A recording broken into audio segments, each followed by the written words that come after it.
feeling good about life, but she couldn't pinpoint why. She didn't think she needed help. It'll get better, she thought, if I try. The sadness sunk deep and deeper. Soon she couldn't eat or sleep. It's all in your head, her mum would say, if she ever saw her daughter weep. You've got it all going for you, Sheila. Your life is nothing like the grind. Why don't you just pull up your socks and get rid of what's irking your mind? So she smiled and studied and joked. You would never have guessed that beneath that pretty mask you saw, Sheila was severely depressed. Months passed. It was just another day. They had to break open her bedroom door. She had hanged herself to death. Short life, short story. She was no more. Sheila was hiding her depression behind a mask. She took a step to end her suffering, but it was a drastic one. She ended her life. Sheila isn't alone. According to the World Health Organization, right now there are more than 280 million people on the globe who are depressed. Nearly one half of these live in the Southeast Asia and Western Pacific regions, which predominantly include India and China. Depression is the single largest contributor to global disability and a major reason for suicide deaths, which number more than 700,000 in a year. In fact, suicide is the fourth leading cause of death in the young 15 to 19-year-olds worldwide.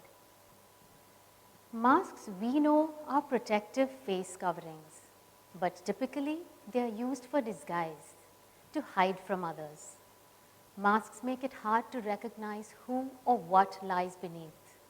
How could a mask be protective for a depressed person like Sheila? What was this wearer trying to hide? It's shame, humiliation, and embarrassment. That is why she couldn't express how she felt or do something to make it better. Stigmatization of mental illness has a tradition.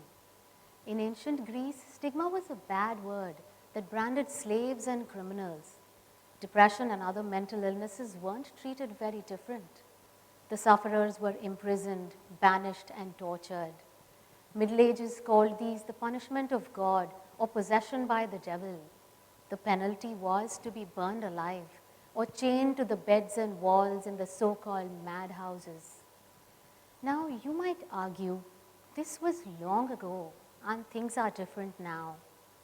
Results of a 2020 research in BMC Psychiatry about stigma affirm that 1/3 Indians hold negative attitudes and 1 in 5 have actual or intended stigmatizing behaviors towards mental illness. Society can be so unaccepting of the autonomy of depressed people that it does not consider them capable of managing their personal and professional lives.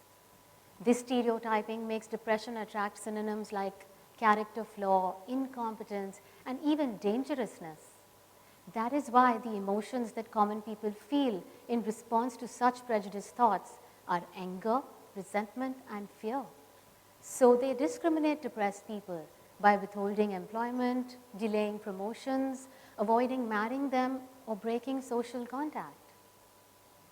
This way, emotional trauma for depressed persons becomes twofold. First, they battle the limitations and disability that depression inherently poses on a day-to-day basis. Second, they must agonize the stereotypes, judgment, and discrimination, not just from an ignorant and aloof society at large, but also from friends, family, partners, neighbors, and other near and dear ones who they love and trust most. Why would such a person not hide his or her dark reality behind a mask? The depression trap is a cunning one. Depression either convinces you that there is no out, or even more insidiously, that there is no pathology in the first place.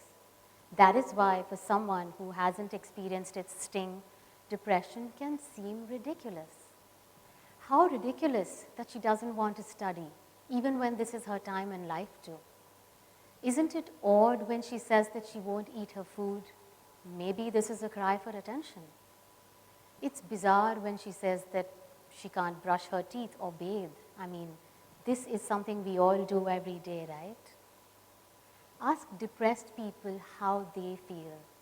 I've seen so many of them and heard all of their accounts. They understand and explain depression better in metaphors than I ever could scientifically. One called it a dragon, waiting each minute to slay her. Another said depression felt like he was attending his own funeral every day. The sad tune just wouldn't stop. A third saw it as a thick, poisonous fog, suffocating him persistently. He found it hard to navigate life through it. A manual laborer described it to me as a road roller, crushing everything in life that he found meaningful. And then the bodybuilder, he said his depression felt like an exceptionally strong gravitational force, drawing him downward. He said he didn't have the muscle to push up against it. And then the high school student, she simulated it to a sneaky virus. I have no idea how I caught it, she said. It doesn't let me answer phone calls, isolates me from friends, and colors everything in my life in a dark tone. The artist said depression gave him a photographic memory. The only problem was his brain kept all the negatives. Such creativity alongside the agony.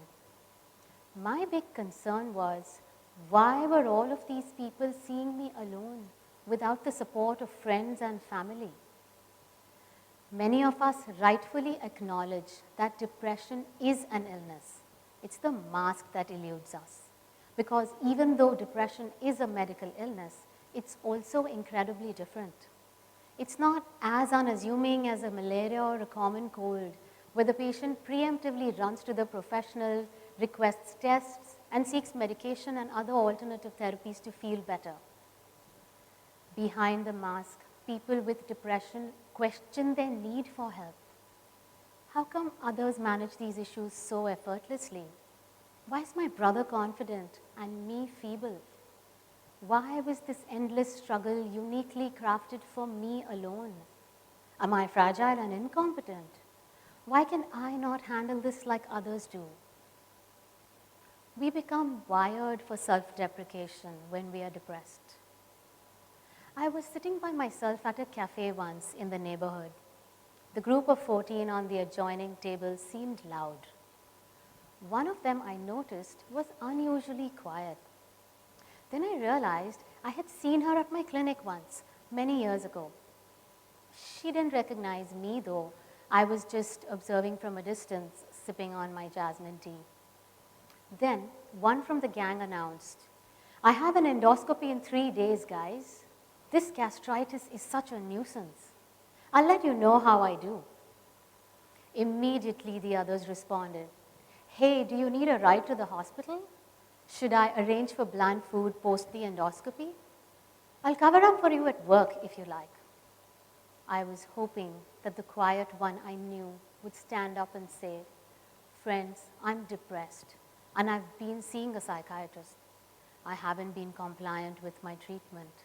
I need your support to encourage me for therapy, to feel better, to live a happier life, a life that I know I deserve." But no, she shied behind her mask. Ironic, isn't it? Because the truth is, depression is a much bigger killer than gastritis. We need a deeper consciousness about depression. It starts with a willingness to realize that depression doesn't happen only to other people.